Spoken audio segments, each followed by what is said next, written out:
વાસનામાં મન હોય. પણ આ તણે જો એકવાર કા ભક્તિમાં વળી જાય તો એનો બીડો પાર થાય ને થાય.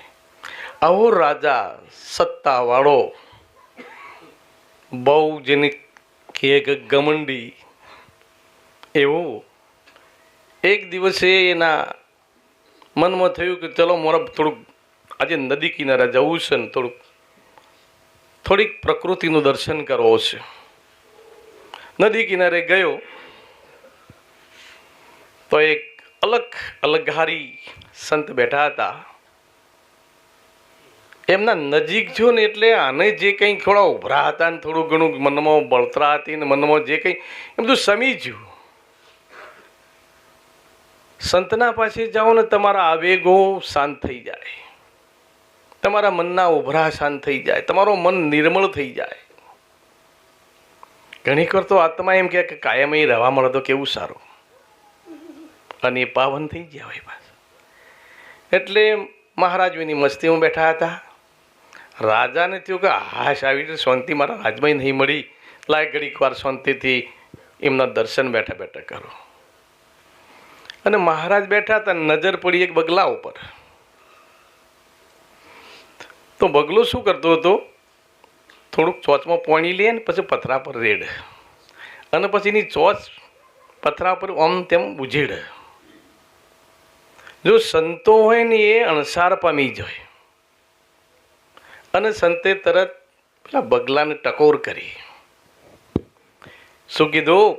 ઘિસત ઘિસત ઘિસત હૈ ऊपर डालत है पानी, तेरे मन में क्या है वो बात हमने जानी. પહેલા તો એક પગ ઊભો તો રહ્યો છે ને, પણ પેલું પોણી લઈને પથરા પર વેડીને ચોકોમ આમ કરે છે ને, એ તારા મનમાં શું છે મને ખબર પડી શકે. જો હું આટલું દેખાણું નથી કે પાછું તેને પકડ્યું. એટલે રાજાના આ શબ્દો કોને પડી ગયા? જો કેટલીક વખત ગોખવી નહીં પડે, કેટલીક ગોખે યાદ ના રહે. કેટલીક બાબત એવી હોય કે એકવાર કાને પડી જાય ને આખું જીવન યાદ રહી જાય. સંતોની વાણી એટલી સરળ હોય છે કે તરત આત્મસાત થઈ જાય. એટલે રાજાને ગોખાઈ ગયું તો બોલવા માંડ્યા પાછા તરત જ. ઘિસત ઘિસત ઘિસત હૈ ઉપર ડાલત હૈ પાની, તેરે મન મેં ક્યા હૈ વો બાત હમને જાની. આ તો ઘડી થાય ને બોલે, ઘડી થાય ને રટન થાય. અહીંયો ઘેરાયા હતા ને અહીંયા જુદી પ્રકૃતિ થઈ જઈ હતી. આપણી માતાઓ બેઠી છે, બહેનો બેઠી છે, ક્ષમા કરજો. આપણા પેલા મહારાજ બોલ્યા હતા, આપણા ભાઈ ધુંબુળવાળા ભજનમાં, નારી શક્તિની જય. નારી એવી શક્તિ છે કે નારાયણે પણ એને નમવું પડે છે. પણ આ શક્તિ જો જરીક વિપૃત થાય તો એ તો બદનામ થાય, પણ એની પેઢીઓ બદબાર થઈ જાય છે. એ જો એકવાર તન મનથી જીનપતિ મોની બેઠો હોય ને વફાદાર રહેતો, પછી સતીઓ ખોળવા જવાની કોઈ જરૂર. એના પગલે પગલે યજ્ઞ ફળ હોય. પણ જો કુલટાઓની વાત આવતી હોય તો મા બાપ પણ ચોખ્ખો પડી જાય છે. આ રાજાની રાણી આટલા મોટા રાજાના રાજમાં રહેવા છતાં એનું મન પેલા પરધોનમાં લાગેલું, અને પરધોન સાથે પ્રીત કરેલી. અને રાજા જ્યારે બહાર જાય ત્યારે પ્રધાનને એ મળે, એને ઘાટ ગણાયો. ક્ષમા કરજો, બધા દુનિયામાં હાલ તમારા બે દાડાથી થોડીક સંતોની વાતો આવું છે ને વાત થાય છે કે ભાઈ આ પુરુષની જાતિ એટલી પોમલી છે ને, એની તાકાત નથી કે કોઈ સ્ત્રી સામે અવાજ કરી શકે. લીલી ઝંડીઓ ત્યાંથી મળતી હોય છે, અને માથો પુરુષોનો કપાતો હોય છે. આ ભાઈએ એને કીધું કે કોક કર અને રાજાને મારી નાખ. રાજા મરી જાય ને તો આપણે શાંતિ રહી શકીએ. ન કે હેડો ચોક નાહી જઈએ આપણે બે જણો. પરધોન કે નાહી જાઓ મજા નહીં ભાઈ, કારણ લઈને જઈને ખવડાવવું પડે ને.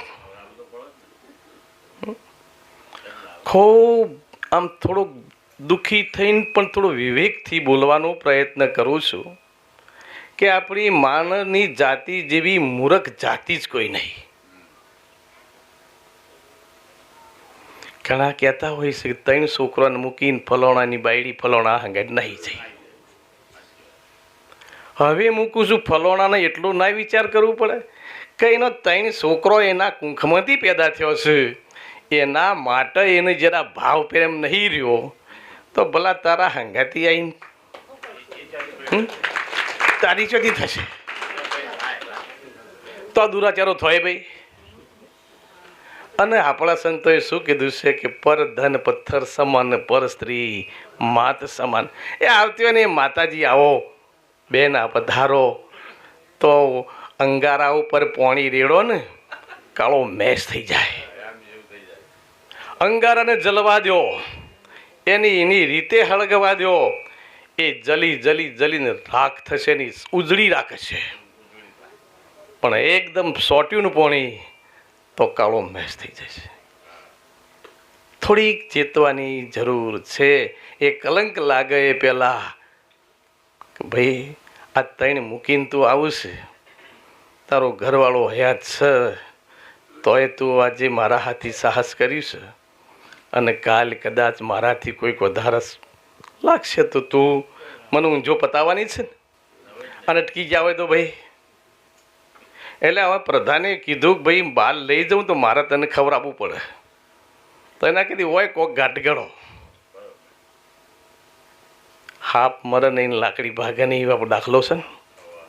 આપણો બેનો પ્રેમ ટકી રહે, આપણો એ રીએ ને રાજા મરી જાય. આમ રાજાને આવી દે કોણ મારે કયો. એટલે બુદ્ધિ પછી રોણી એ આલી, પરધોનની બુદ્ધિ ના ચાલી. રોણી એવું બુદ્ધિ આલી કે આપણા પેલા દાઢી કરવાવાળા નાઈ છે ને ગોઈજાભાઈ, ઈવન બોલાવો અને ઈવન રાજની 4 ભાગ કરો કે તારે દાઢી કરતાં કરતાં રાજાનું ગળું કાપી નાખવાનું. અને કાપી નાખે ને રાજાનું ગળું ભય પડશે, રાજા મરી જશે, અમે તને 4 ભાગ આલીશું. અને રાજા મરી ગયા પછી આપણે તો આપણને કોણ પછી પેલું કંઈ કહેવાનું, પરધોન ખુદ રાજા થઈ જવાના છે, પછી કોણ કોઈ કશું કરવાનું છે. અને પેલાને ભાગ મળવાનો. પેલો બાપડો ના પાડતો હતો, બોલાય કે તાર રાજાને ગળું કાપવાનું છે કે ના ભાઈ સાહેબ મારું ગજુ નહીં હો, મેં રાજાનું ખૂબ લૂણ ખાધું છે અને મારાથી રાજાનું ગળું કપાય. પરધોન કે તારું ના કાપાય હું તારું ગળું કાપી નાખું. બોલે તને જ હું મારી નાખું. 300 ભાગ આલું છું, લઈ લે. અને તારે દાઢી કરતાં કરતાં અસ્ત્રો દબાઈ દેવાનો છે, બીજું કરવાની શું છે, બાકીનો મેં સંભાળી લેવાના છીએ, તને વોચ નહીં આવે. બિચારો બીવાતો તૈયાર તો થયો. કેટલાકને આત્મા ના પડતો હોય, કેટલાકની તૈયારી ના હોય. એટલે રાજા આવ્યા, રોણીએ ખૂબ વાલ કર્યો, મહારાજ તમારી દાઢી ખૂબ વધી જઈ છે, માટે અમે પેલા બોલાયો છે વળંદ, એ પણ આવ્યો છે.